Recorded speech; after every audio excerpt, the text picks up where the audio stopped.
portugués, recopilado por Charles Sayers.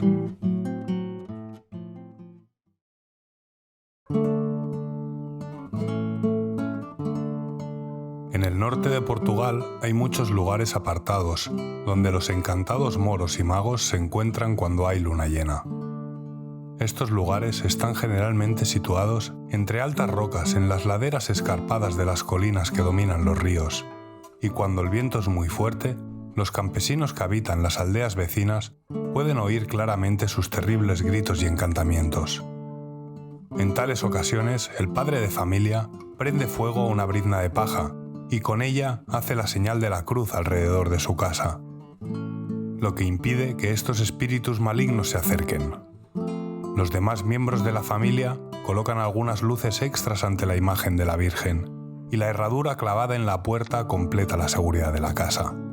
Pero sucederá que a veces un moro encantado, con más astucia que honestidad, se colará por una de las ventanas al nacer un niño y marcará al niño con la media luna que lleva en el hombro o en el brazo, en la que en este caso es bien sabido que el niño, ciertas noches, se transformará en lobo.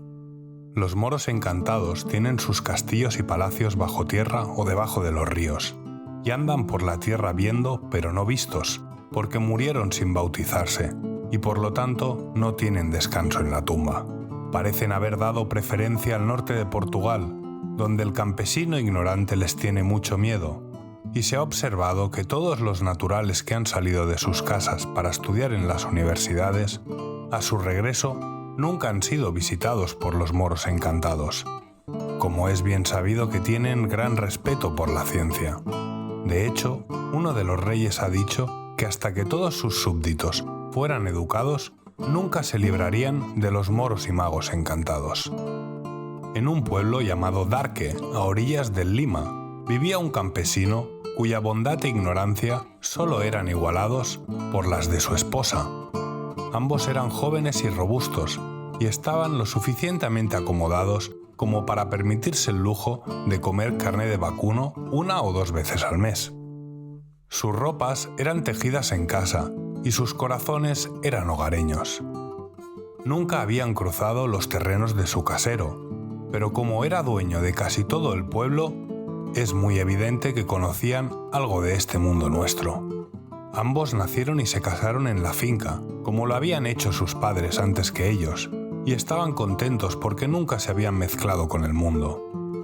Un día, cuando el campesino llegó a su casa para tomar su almuerzo de caldo y pan de maíz, encontró a su esposa en la cama con un bebé recién nacido a su lado, y se alegró tanto que pasó su hora de descanso mirando al niño, de modo que su comida permaneció intacta en la mesa. Besando a su esposa y a su hijo, y diciéndole que tuviera cuidado con los malos ojos, salió apresuradamente de la casa y regresó a su trabajo, y fue tan grande su alegría de ser padre que no sintió hambre. Estaba cavando patatas y en su excitación había atravesado alguna de ellas con su azada, pero no se dio cuenta hasta que golpeó una que era tan dura que el acero de su azada brilló. Pensando que era un guijarro, se agachó para recogerlo, pero se sorprendió al ver que ya no estaba allí.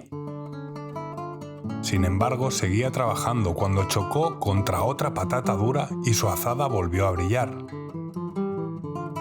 «Ah», dijo, «el maligno ha estado sembrando de piedras este campo, como lo hizo en tiempos de la buena Santa Eufemia, nuestra patrona». Dicho esto, sacó el pequeño crucifijo de debajo de su camisa y la papa de piedra desapareció, pero notó que uno de sus ojos se movía. No pensó más en este acontecimiento adverso y siguió cavando hasta el atardecer, cuando, con los demás trabajadores, se echó al hombro su azada y se preparó para volver a casa. Nunca la distancia había parecido tan grande, pero por fin se encontró junto a la cama de su esposa. Ella le dijo que estando él ausente, había llamado una anciana pidiendo algo de comer, y que como parecía haber tenido algún accidente, porque le corría sangre por la cara, la invitó a pasar y le dijo que podría comer lo que su marido había dejado sin probar. Sentándose en la mesa, la anciana se puso a comer sin pedir bendición sobre la comida, y cuando hubo terminado se acercó a la cama y mirando al infante murmuró algunas palabras y salió apresuradamente de la casa.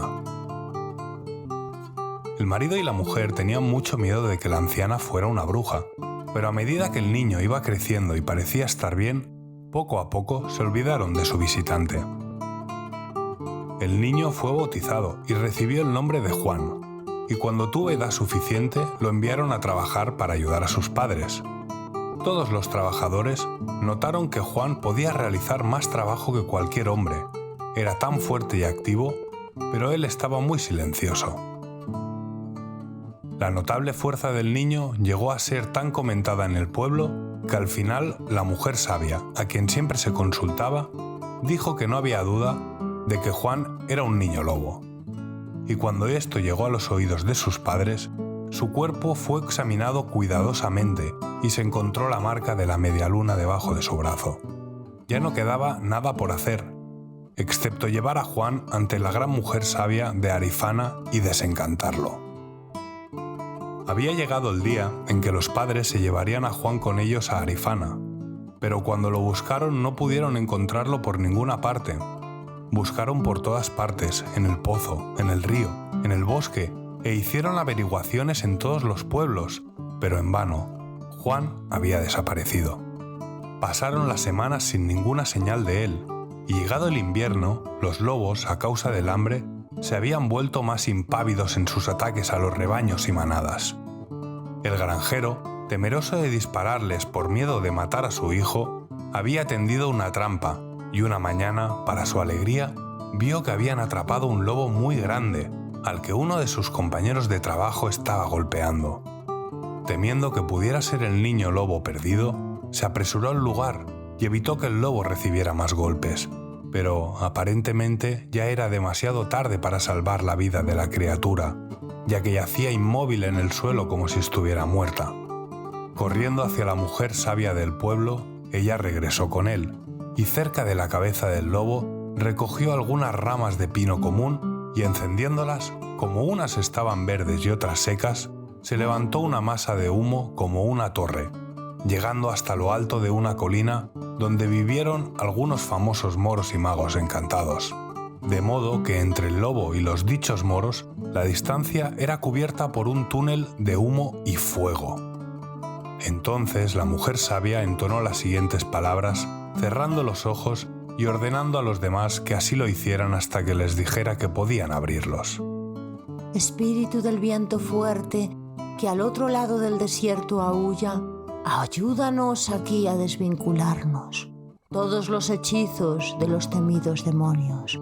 Por el camino del humo y el fuego, subiendo el montículo de los magos, ofrezca a la marca maldita que se retire, y de esta criatura en el suelo, dile que tome su forma otra vez, libéralo del poder de la media luna, que la Santa Cruz permanezca en su templo a partir de esta hora.